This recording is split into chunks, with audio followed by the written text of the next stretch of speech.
అంటే ఒక సేవకుడు స్టాండర్డ్లో ఉండి పాపులతో మాట్లాడడానికి, పాపులతో తిరగడానికి, స్నేహం చేయడానికి ఎందుకు భయపడుతున్నాడు?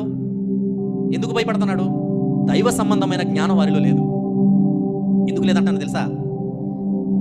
మనం కూడా చాలా సందర్భాల్లో అలాగే మాట్లాడతాం. వాడితో తిరక్కరా, వాడితో మాట్లాడకరా, వాడు మంచోడు కాదు, వాడు చెడ్డోడు, వాడు పాపి, వాడు తాగుబోతు, వాడితో తిరక్కు అని మాట్లాడుతుంటాం.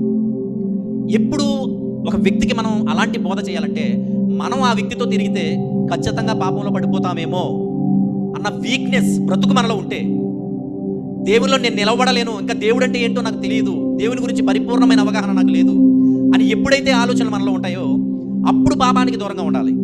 ఎప్పుడైతే దేవుడు నీ హృదయంలో ఉంటాడో, నువ్వు పరిశుద్ధుడిగా బాప్తీసం తీసుకున్నావో, ఎప్పుడైతే నిలవబడగలిగే స్టాండర్డ్లోకి వచ్చావో అప్పుడు నువ్వు ఎవరితో తిరిగినా పర్వాలేదు, పాపులతో తిరిగినా పర్వాలేదు, పాపపు స్నేహితులతో తిరిగినా పర్వాలేదు, పాపులు నివసించే చోటులో నువ్వు ఉన్నా పర్వాలేదు. ఎందుకో తెలుసా?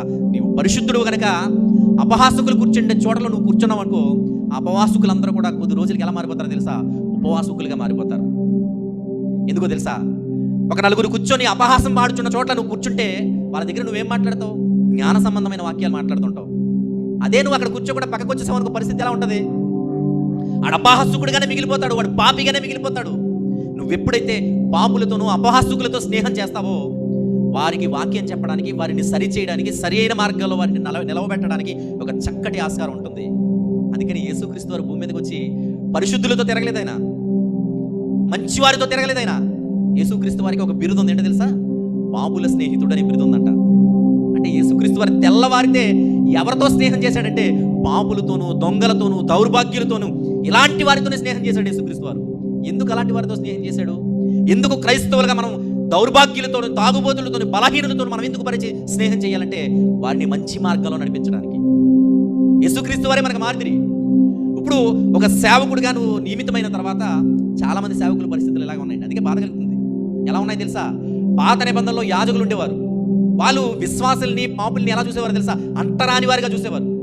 ఎవడైనా పాపి నడిచి వస్తుంటే ఇడు యాజకుడు, పాస్టర్ గారు పక్కకు తప్పుకుపోయి వేరే రూట్లో వెళ్ళిపోవడానికి ప్రయత్నం చేసేవాడు. లేకపోతే ఇతను నడుచుకుంటూ వస్తే పాపులు పక్కకు తప్పుకోవాలి.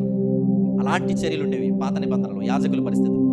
నేటి కాలంలో సేవకుల పరిస్థితులు కూడా అలాగే ఉన్నాయి. సేవకుడు ఎవరి దగ్గరికి వెళ్తాడు తెలుసా? బాగా డబ్బున్న కుటుంబం దగ్గరికి వెళ్తాడు. బాగా పరిశుద్ధంగా ప్రార్థన చేస్తున్నాడు నటించిన విశ్వాసుల దగ్గరికి వెళ్తాడు పాస్టర్ గారు. ఒక అన్యుల కుటుంబం దగ్గరికి వెళ్ళి వాళ్ళతో మాట్లాడి, వారి సంభాషణ తెలుసుకొని, వారి బాగోగులు తెలుసుకొని, వారి కష్టాలను తెలుసుకొని, వారి గురించి ప్రార్థన చేద్దామనే సేవకులు ఈరోజు లేరు తెలుసా? అందుకనే క్రైస్తవ్యం కుంటుపడిపోయింది.